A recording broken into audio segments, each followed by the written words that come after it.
If you're a woman and you've been dating guys most of your life and ending up disappointed by the relationship, you trust the person, you invest in the relationship, and they leave you, or you decide that they're not the right person for you, but it seems like it's a recurring pattern. And in this video, I'm gonna explain perhaps the reason why you're attracted to the wrong person, the things you need to do, the things you need to assess. Because right now, perhaps you've lost trust in your ability to find the one, to find a partner. You've lost your ability to trust men. I can guarantee you it's just a question of changing perhaps your compass, changing the way you read the situation, the way you read your partners when you go on dating apps, when you go on dates. Let me explain everything to you after the jingle. igetmyexback.com. Everyone deserves a second chance. The first thing I want to introduce is the concept of familiarity. We are drawn, and it's same for men, unconsciously to people who are similar to our parents. It's a concept from imagotherapy, the idea that we are attracted by the qualities that remind us of our parents, but also, and that's unconscious, their shortcomings, their weaknesses. And this sense of familiarity, in a way, and it's very much unconscious, we are, drawn to this sense of comfort, feeling, I know this place, even though maybe you've had not necessarily abusive parents, but parents who didn't provide or support the love that you required, and perhaps you have an anxious attachment style and you feel that your parents, if you look at your childhood, again, they were not necessarily abusive, but you felt somehow that there was some inconsistency. And that's the reason perhaps you're attracted to people who provide also inconsistent love, because it sounds familiar. It's very much unconscious. And when you realize that, it feels like, why am I doing this? It's because most of our actions, most of the way we see things come from unconscious part of our brain. Second aspect is the need for validation. Initially, when you date that person, they provide a lot of attention, affection, validation, and you love it. You feel like, yes, I finally found someone romantic. I finally found someone who cares, who wants to spend time with me. The thing is that when you are in that stage, the beginning of the relationship, guys, and actually women as well, always sort of want to show their best side. And that's why we call the infatuation stage. Everything is extreme, everything is sort of magnified during this period, which is about 6 to 12 months, depending on the relationship, depends on people. So sometimes it's flirting and sometimes it's love bombing. So don't think that guys are sort of mean and manipulators in their DNA because they love bomb you. Sometimes it's just because they flirt and they like the effect that they can have on you, and knowing that you can please someone, knowing that you can attract that person, that's extremely rewarding for a guy. It's not necessarily love bombing. Something that I've noticed amongst my clients is that, and I see that a lot with my clients, they are very successful career-wise, professionally. They are very driven, extremely smart. But when you analyze, when you start therapy with them, you understand that deep inside, there's a form of insecurity when it comes to relationship. And the drive, when you analyze, I'm not saying that's the case for you, I'm just sharing what I see from my clients, the drive that they have, that they sort of use to be successful at their job, is in a way the drive to prove their parents wrong.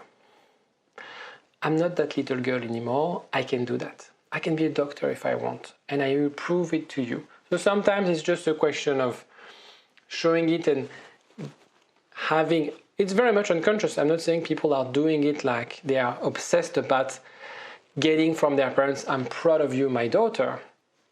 But if you dig a little bit deeper, if you analyze the situation, if you look at your childhood history, there's perhaps a drive coming from that. And the problem is that it's not a problem, because then you get what you want and you're very successful in your business. However, in relationship, because the same narrative, the same belief might push you to feel you don't deserve to be loved. I don't think it's so much of a stretch, but the idea is that when you have this belief that I might prove to someone, the problem is when you have an interaction with someone, when it's one-to-one, when you need to find something, some mutual ground, if you're always the one needing to prove something, you create an imbalance.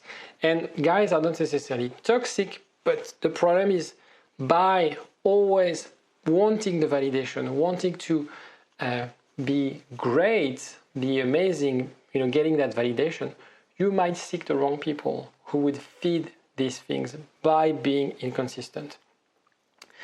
Another, and I think that's probably, and I want you to tell me because I would like to use this video, I'm sort of a survey on the relationship between women and men nowadays. I feel, and that's probably the most common case I have amongst my clients and my friends, the roller coaster effects that people experience when they have an anxious attachment style. The idea that the inconsistency attracts you. You equate passion with love. These ups and downs, you value the ups and you cherish those moments thinking this is love, this is what I'm expecting, right? The problem is those ups and downs is just passion, it's just inconsistency. My question to you, have you ever met someone who would tick all the boxes? Your friends introduce you to that guy, he's very nice,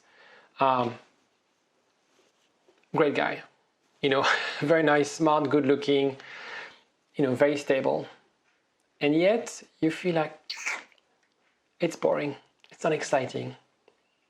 That's not what I want. I don't have the spark. Let me know in the comment section if you ever felt like this. When all your friends telling you, why are you not dating that guy? He's good looking, he's successful, he's funny, he's smart, why? And you always end up like, I don't feel like it. Because this guy is simply genuinely available, easy to communicate with. And you're not used to that. In a way, unconsciously, and you hate it, but unconsciously you like playing games. You like being in the shoes of, I'm hoping for him to reply. I'm hoping for him to, give me a sign. Perhaps when he'll be in my town, he'll text me, and I'm just like, that makes me alive. However, the problem is that even though you feel alive, even though you feel excited, that's not really love.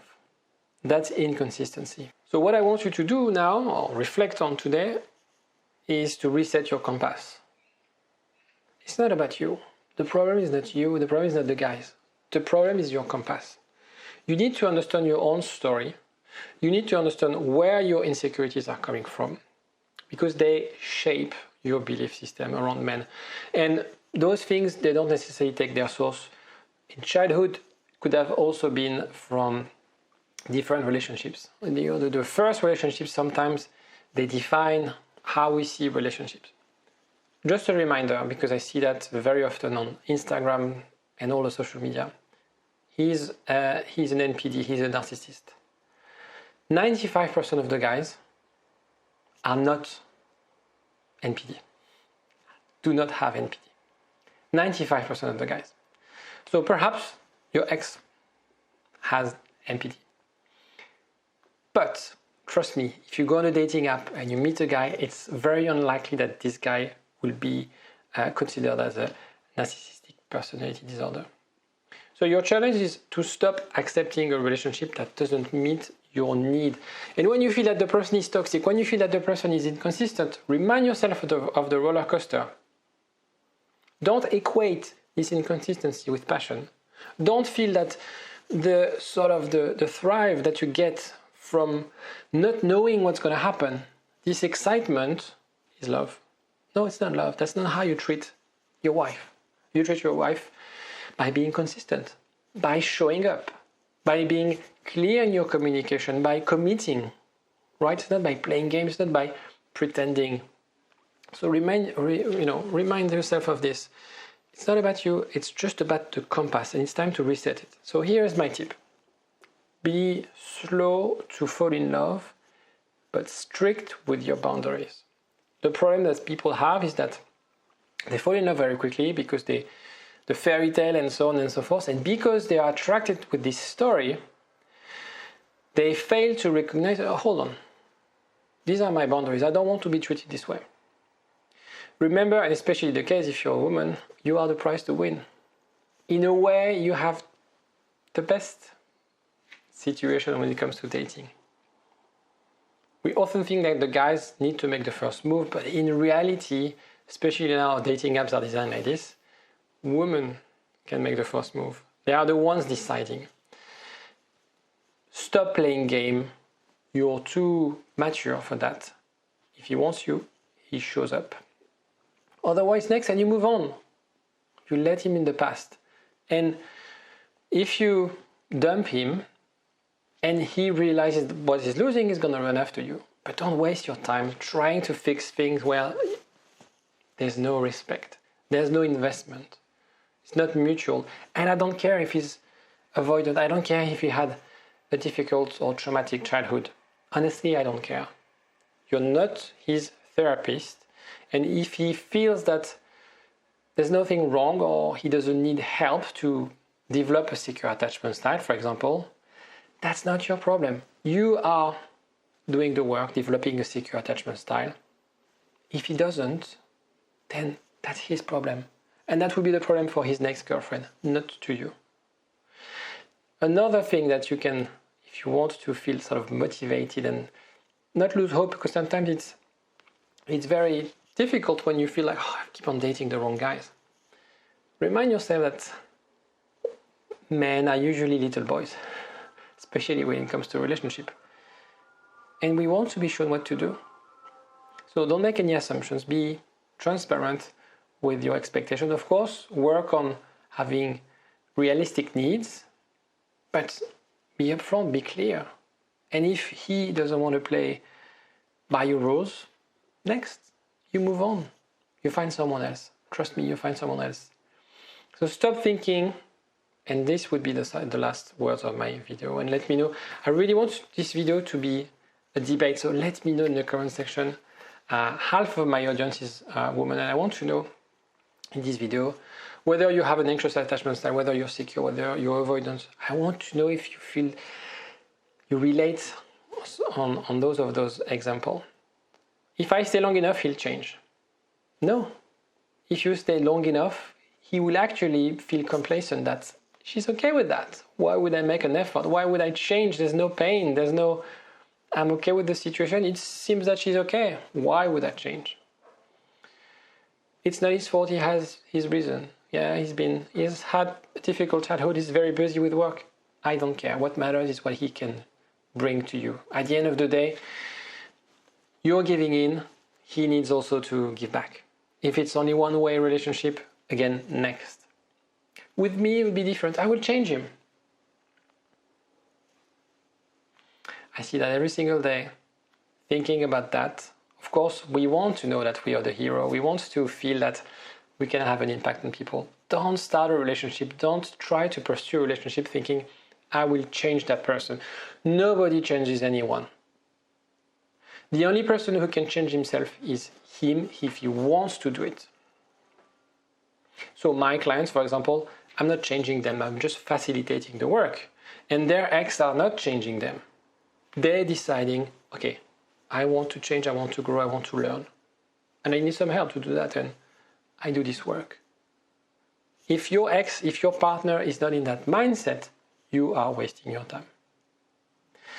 And the last, and I discussed it before, it's I'm not attracted to this man. Everything is predictable. I want excitement, I want novelty. And of course, all relationship needs a bit of novelty, you need excitement, a bit of passion. Okay, because otherwise you end up in a relationship where you are your partner's flatmate and not your lover. I do agree. However, this shouldn't be the priority. The priority is about depth of the intimacy is about communication. It's about expressing your needs, understanding each other's needs, and respecting each other's boundaries.